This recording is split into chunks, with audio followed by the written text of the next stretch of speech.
Bueno, estimados estudiantes, voy a hacer este videito de aclaración sobre este paso 3 en el que nos encontramos, porque creo que es importante que puedan tener claridad con respecto a la entrega del trabajo para que lo terminen muy bien.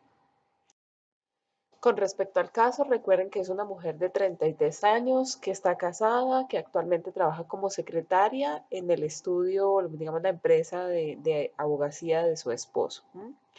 Ustedes ahí en el foro pues encuentran toda la descripción del caso, el motivo de consulta, que es bastante largo. El motivo de consulta pues nos deja ver un poco problemas de ansiedad.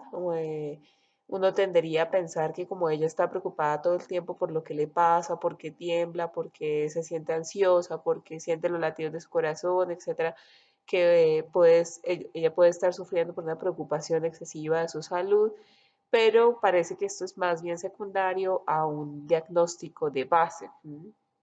Revisen muy bien, por favor, qué es lo que sucede con ella, ¿cierto? O sea, fíjense que a ella estos síntomas que ella expresa están dados por lo general cuando está en situaciones de ambientes donde se relaciona con otras personas, ¿cierto? Sí hay mucha ansiedad y hay crisis de pánico en ella, pero el trastorno de base es otro, ¿cierto? Que está relacionado más con estar fuera de su casa, con relacionarse con personas, con estar en ambientes abiertos, donde hay mucha gente, ¿de acuerdo? Para que por favor revisen sus diagnósticos y de acuerdo con esto, pues hagan los ajustes respectivos, ya que todavía estamos a tiempo, ¿listo?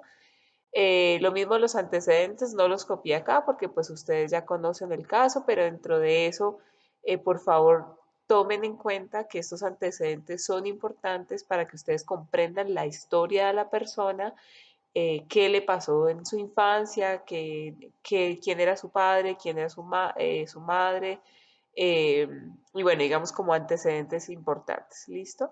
Y lo mismo en los datos actuales, porque los datos actuales se está especificando algunos signos de ella, ¿listo? Para que lo tengan claro. Bien, entonces vamos a revisar el apéndice 1. Recuerden que este apéndice 1 lo tienen que desarrollar cada uno de ustedes de manera individual.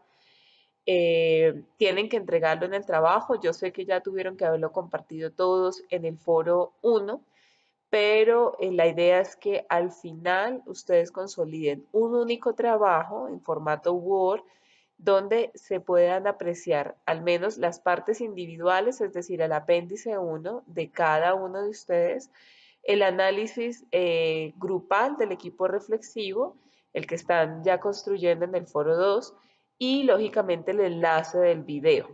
Esa es mi recomendación. Si no pueden enviarlo en grupo, en un solo trabajo consolidado, pues al menos cada uno de ustedes, por favor, sí entregue su apéndice 1 y uno del equipo se hace cargo de enviar el enlace del video, ¿vale? Bueno, de adjuntarlo dentro de sus trabajos. Pero el ideal es que esté un solo trabajo con las partes individuales y lógicamente la parte grupal. Ahora, con respecto a este apéndice, recuerden que estamos trabajando sobre el modelo biopsicosocial. Dentro de ese modelo nosotros tenemos varios enfoques.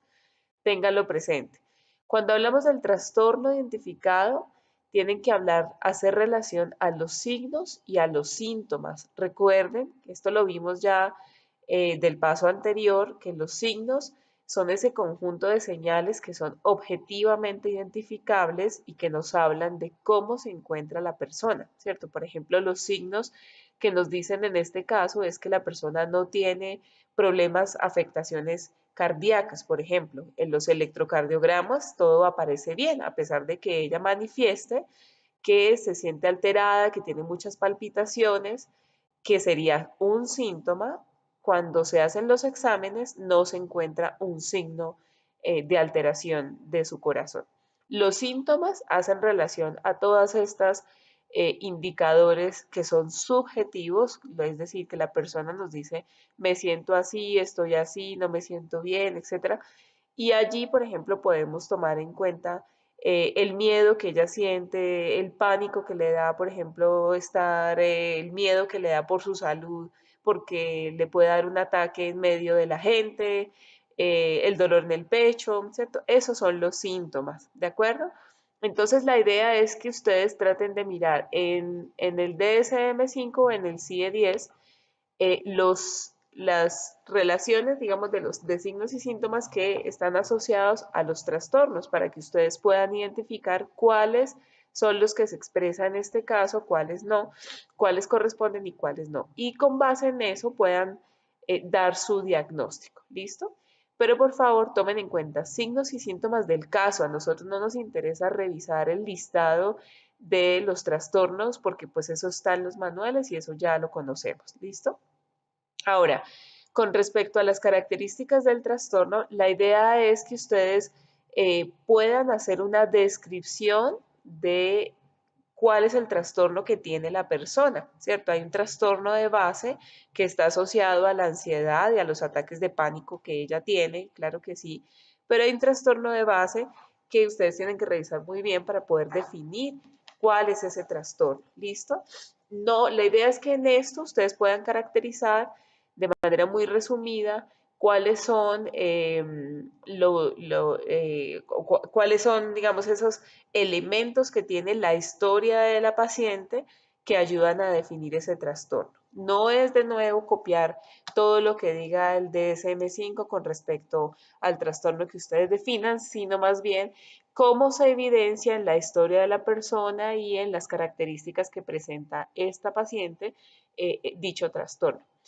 Después de eso, ustedes van a hacer una comprensión teórica desde el modelo biopsicosocial que puede ayudar a la comprensión del caso, ¿cierto? Aquí se propone que ustedes busquen un autor, uno o varios autores que se encuentren dentro del modelo biopsicosocial y que a partir de los planteamientos de ese autor o de las ideas de ese autor, ustedes puedan mirar cómo se puede comprender el caso, ¿listo?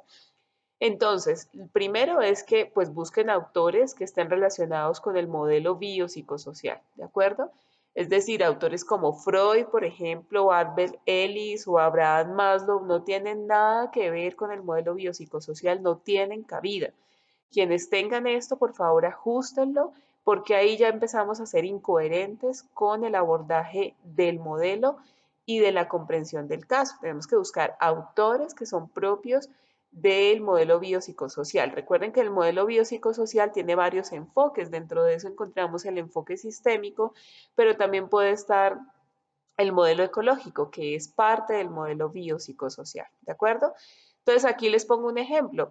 La idea es que si ustedes, digamos, revisan un autor como Bomber Talanfi, que habla de la importancia de las relaciones de la persona con su entorno, con su familia, pues es importante que revisen cómo, por ejemplo, en la relación con un padre que fue definido como introvertido, ¿cierto? Con un humor, digamos, que tiende a ser más callado, más silencioso, más introvertido, pudo haber influenciado en el desarrollo de la seguridad y de la confianza de esta persona cuando era niña, ¿cierto? Les estoy simplemente dando un ejemplo. Lo que quiero resaltar aquí es que por favor sean coherentes con las ideas del autor que ustedes proponen, que obviamente deben ser autores desde el modelo biopsicosocial, y el análisis del caso que hacen. Y finalmente, en cuanto al equipo reflexivo, recuerden, queridos estudiantes, que ustedes lo que tienen que hacer es entre los 5 integrantes del grupo, dividirse cada uno de estos ítems que se propuso para poder hacer el análisis del caso como equipo. Uno de ustedes se va a encargar de revisar las causas biológicas. Allí quien se encargue de estas causas biológicas pues va a mirar aspectos genéticos, bases fisiológicas, bases neurológicas, por ejemplo, una condición biológica de la persona, una condición fisiológica, pues aquí los exámenes, por ejemplo, lo que indican los exámenes, etcétera. ¿Listo? Otro de ustedes se va a encargar de las causas psicológicas. Aquí podrían revisar, por ejemplo, el tipo de personalidad, si es que ella tiene una personalidad introvertida, sus características, que es insegura, que es tímida, etcétera. ¿Listo? Otra persona va a revisar las causas sociales. Aquí, por ejemplo, podrían revisar cuáles fueron esos patrones de crianza que tuvo esta paciente, la relación que tiene con su esposo, que no le permite, por ejemplo, desarrollar la confianza en sí misma, las relaciones que tiene en su trabajo, cómo fue su niñez, etcétera. Todo lo que tenga que ver con sus causas sociales, ¿vale? El caso no muestra mucha información en este sentido, pero digamos que de lo que hay, pues podemos hacer estos análisis. Otro integrante del grupo se va a encargar de desarrollar el rol del psicólogo. Desde allí es importante que tengan en cuenta que este rol se revisa desde el modelo biopsicosocial. Es decir, se entiende siempre que el psicólogo en este modelo debe hacer lecturas amplias, lecturas contextualizadas del caso, debe ser un facilitador del proceso, más que un, digamos, decir qué tiene que hacer o qué no, etcétera. ¿Listo? Y la última persona va a hacerse cargo de desarrollar cuáles serían esas posibles estrategias de acción. Esto va a depender del enfoque que cada uno proponga dentro del modelo biopsicosocial. Recordemos que son varios. Y allí pues pueden optar por varias alternativas, una terapia narrativa, por ejemplo, unas técnicas directivas, unas técnicas paradójicas. Lo importante es que sean coherentes con el enfoque y obviamente con el autor o los autores que ustedes están planteando dentro del modelo biopsicosocial y la técnica que elijan. Si ustedes plantean, por ejemplo, una interpretación de sueños, pues ahí ya no van a ser coherentes y les va a ir mal porque eso es propio del modelo psicodinámico, ¿de acuerdo? Asimismo, tengan en cuenta que el equipo está pensado para que lo realicemos en grupo, ¿cierto? Es decir, entre las 5 personas. Si alguno de los integrantes del equipo no participa, pues los 4 o 3, por ejemplo, que queden haciendo parte del equipo se van a tener que repartir los 5 aspectos. Ténganlo en cuenta. Pero si, por ejemplo, uno de ustedes manifiesta que no lo puede hacer en equipo porque no tienen tiempo, porque tienen dificultades de cualquier naturaleza y van a hacer el trabajo solo, la persona que lo realice solo tiene que abordar los 5 aspectos que se proponen, ¿de acuerdo? No tiene mucho sentido porque la idea es que en el equipo, justamente en el diálogo entre los unos y los otros, se pueda ir enriqueciendo el caso. Pero si lo tiene que presentar solo y no se puede de otra manera, pues lo presenta solo, pero tiene que abordar cada uno de los ítems propuestos. ¿Listo?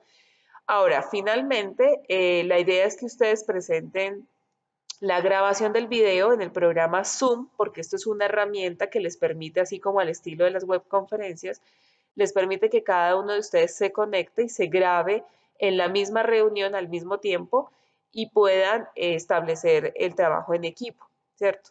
Esa es la prioridad, que lo graben en ese programa o en un programa equivalente, porque pues igual si pueden hacerlo por Skype, por ejemplo, y sencillamente el que va hablando pues activa su cámara y se ve y va hablando de su parte y de su análisis y le da la palabra al otro, pues bueno, se puede y es válido, ¿listo? Nosotros proponemos este programa porque digamos que es asequible para todos y porque es fácil y nos permite cumplir con este objetivo.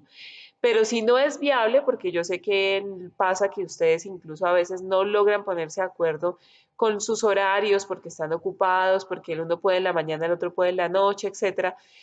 Es válido que cada uno haga la grabación del video por su cuenta y luego hagan una edición, ¿listo? En cualquier situación, recuerden tener en cuenta como las dos condiciones que hemos puesto y es uno, respetar los tiempos. El video no puede pasarse de 5 minutos, es decir, que más o menos cada uno de ustedes, si se distribuyen en un buen tiempo y hacen un buen ejercicio, cada uno de ustedes va a trabajar 1 minuto máximo y lógicamente que haya una presentación de cada uno de ustedes para que nosotros sepamos cuando evaluemos y veamos los videos quién y quién está hablando.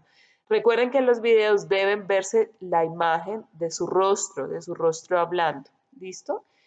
Y lógicamente el video va a ser presentando pues el análisis que cada uno hizo a partir de estos criterios o de estos ítems que nosotros propusimos para el desarrollo del trabajo. Les deseo muchísimos éxitos, quedo pendiente, espero que este video les haya dado claridad sobre todo el desarrollo del trabajo. Cualquier duda, cualquier inquietud, por favor, la comparten en el foro o me escriben a mi correo interno. Un abrazo para todos, les deseo muchos éxitos, quedamos pendientes de la finalización del trabajo. Chao, chao.